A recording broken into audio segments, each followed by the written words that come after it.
Just first up, though, I do just want to say a little word about a number of those topics we've just been talking about with Robert Jenrick and James Hill.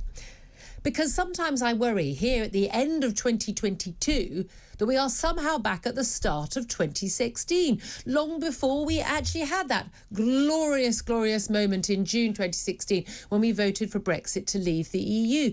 Because it seems that we still have politicians at the heart of our government. Yes, I'm looking at you, Chancellor Jeremy Hunt, who think that we should overturn that glorious democratic vote, even though it's been backed up in 2 general elections since, in 2017 and in 2019. They want us to have a Swiss-style relationship with the EU, which basically means being a rule taker, not a rule maker.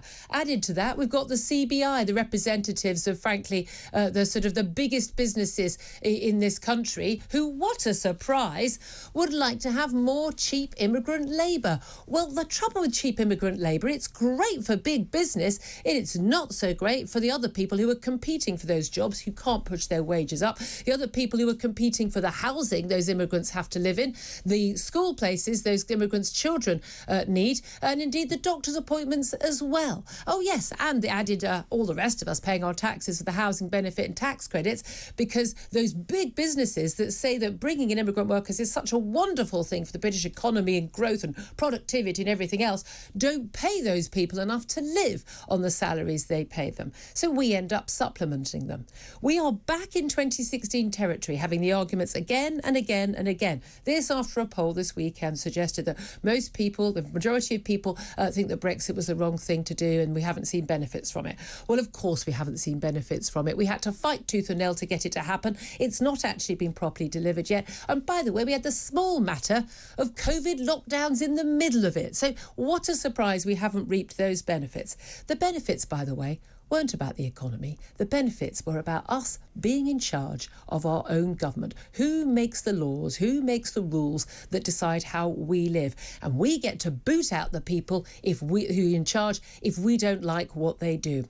Well, Jeremy Hunt, the first time I get that chance, I'll be doing that. Stories that came out of Number 10 over the weekend that Jeremy Hunt and others may be looking at a Swiss-style relationship between Britain and the EU. This would basically tie us to EU regulations and laws, possibly even freedom of movement and the like. This has been shot down by Number 10, but where did this story come from? Well, I don't know, Julia. The Sunday Times, this isn't a story that we recognise. It couldn't be further from the truth. We have a settled position on our relationship with the European Union. That's the deal that was struck in 2019 and 2020, and that's the one that we intend to stick to. That sets out the fundamental position that we don't want to see a return to free movement. We don't want to have the jurisdiction of European judges in the UK, and we don't want to be paying any money to the European Union. Of course, there will be things on which we can improve our relationship.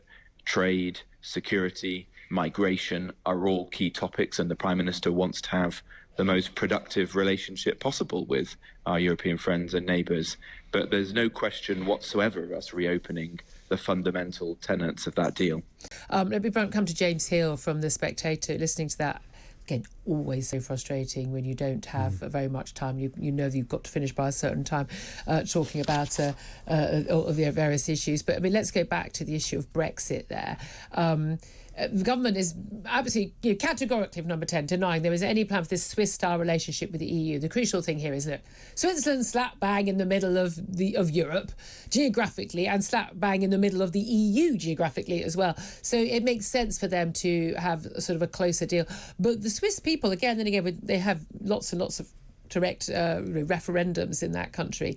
They don't want to be part of the EU. They don't want closer ties. They do have to accept freedom of movement along with having EU regulations and EU laws to enable them to have that free trade.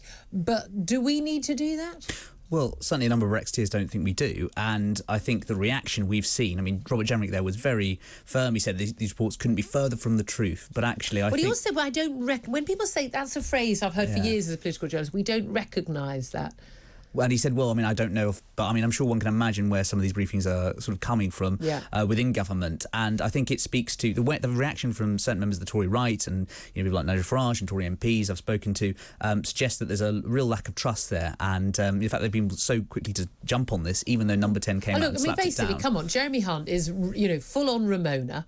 Would happily have us, return to the EU tomorrow. I mean, goodness me. I mean, he wants to be part of China and go with China zero COVID policies. I mean, I don't trust that man as far as I could throw him on many issues. And I think an awful lot of Tory MPs feel the same way. Rishi Sunak, though, more of a Brexiteer than Boris Johnson, interestingly. A genuine Brexiteer who was an up-and-coming new MP, really basically put his career on the line very early on. He wasn't a big campaigner, but he wasn't, let's face it, he was a nobody then. He was a backbench MP.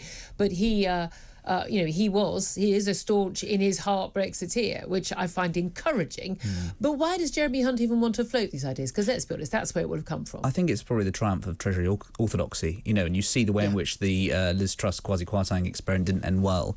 I think the danger for some within the party would be therefore to put too much of an emphasis on what certain voices are saying about looking through an economic lens without looking through an economic political lens, which is that you've got a lot of Tory MPs in red wall seats, so like Mark O'Longy come out the weekend, who are worrying what their voters they voted for in Brexit didn't vote for this.